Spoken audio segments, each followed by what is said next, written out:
शिवसेना पहली बार इतनी परेशान है। वजह सुशांत सिंह राजपूत की मौत का मामला और उसकी जांच कर रही सीबीआई है। जिस तरह सुप्रीम कोर्ट के फैसले पर शिवसेना का रिएक्शन आया, उससे कई सवाल उठ रहे हैं। सीबीआई की जांच से सब खुश तो हैं, लेकिन महाराष्ट्र की सत्तासीन पार्टी को इसमें क्या दिक्कत हो रही है? खैर, सुशांत मामले को लेकर महाराष्ट्र में सियासी घमासान शुरू हो गया है।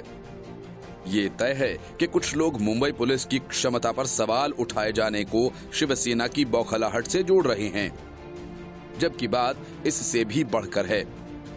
सुशांत की मौत को लेकर कई तरह की कहानियां सोशल मीडिया में आईं और जो सबसे ज्यादा चर्चित हुई उसमें उनकी पूर्व मैनेजर दिशा सालियान की आत्महत्या से महाराष्ट्र के मुख्यमंत्री उद्धव ठाकरे के बेटे और राज्य के मंत्री आदित्य ठाकरे का गहरा कनेक्शन बताया जा रहा है। आदित्य ठाकरे का फिल्मी कनेक्शन सबको पता है, ये कोई नई बात नहीं है। वे पहले भी फिल्मी पार्टीज का हिस्सा बनते आए हैं। बॉलीवुड में कई स्टार्स उनके दोस्त हैं। इससे पहले भी आदित्य का नाम बॉलीवुड की एक एक्ट्रेस के साथ जोड़ा गया था। रिया चक्रवर्ती जिस एकमात्र राजनेता को फॉलो करती हैं, वो आदित्य ठाकरे ही हैं। ये तो साफ है कि आदित्य का अपना सर्कल है, उसमें फिल्मी सितारे भी हैं। सोशल मीडिया पर चल रही कहानियों में एक पोर्टल पर प्रकाशित कहानी के कुछ तथ्य सच भी साबित हुए। इनमें ही आदित्य ठाकरे के कनेक्शन को मजबूती से स्थापित किया गया। सुशांत का घर छोड़ने से पहले रिया चक्रवर्ती की महेश भट्ट से बातचीत हुई। इस पोर्टल पर सबसे पहले ये बात सार्वजनिक हुई थी। अब वायरल पोस्ट इसे सही साबित कर रही है।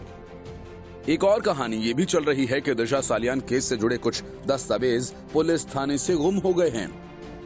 मुंबई पुलिस के बहानों पर किसी को भी यकीन नहीं हो रहा और अंगुलियां उस पर ही उठ रही हैं। साफ है कि किसी राजनीतिक दबाव के बिना ऐसा कुछ होगा नहीं।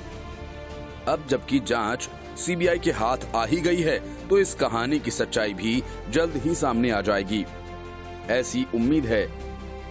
लेकिन सवाल यह भी है कि महाराष्ट्र की सियासत में ये क्या हो रहा है। दरअसल कुछ मुद्दे पर शिवसेना को सत्ता में सहयोगी पार्टियां एनसीपी और कांग्रेस ने अकेला खड़ा कर दिया है।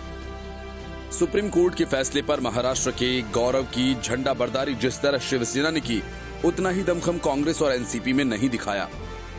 शरद पवार के पोते और अजीत पवार के बेटे पार्थ पवार तो इस मामले में विपक्ष के साथ खड़े दिखाई दिए।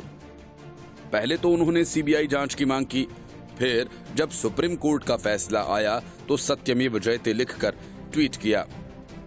बीजेपी के नेता नारायण राणे और उनके बेटे नितेश राणे ने तो इस मामले में आदित्य ठाकरे पर ही मुंबई पुलिस पर दबाव बनाने का आरोप लगाया। राणे ने तो इस मामले में आदित्य ठाकरे पर ही मुंबई पुलिस पर दबाव बनाने का आरोप लगाया। राणे ने जूनियर ठाकरे को लेकर #BabyPenguin शुरू किया। देखते देखते ये ट्विटर पर वायरल हो गया और माना जा रहा है कि कहानी यहां थमने वाली नहीं है। इस मामले में सबसे ज्यादा फायदा बीजेपी को ही होने वाला है। मान लो कि सीबीआई को आदित्य ठाकरे की कोई भूमिका नजर न आए, लेकिन यदि उसे पूछताछ के लिए बुलाया गया तो शिवसेना की किरकिरी हो जाएगी।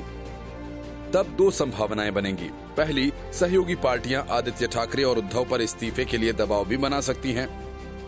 ऐसे में बीजेपी को शिवसेना पर दबाव बनाकर साथ आने के लिए मजबूर करने का मौका मिलेगा। दूसरा, एनसीपी शिवसेना का साथ छोड़कर बीजेपी के साथ जा सकती है। अजीत पवार पहले भी ऐसा कर चुके हैं। Bureau report, news of India.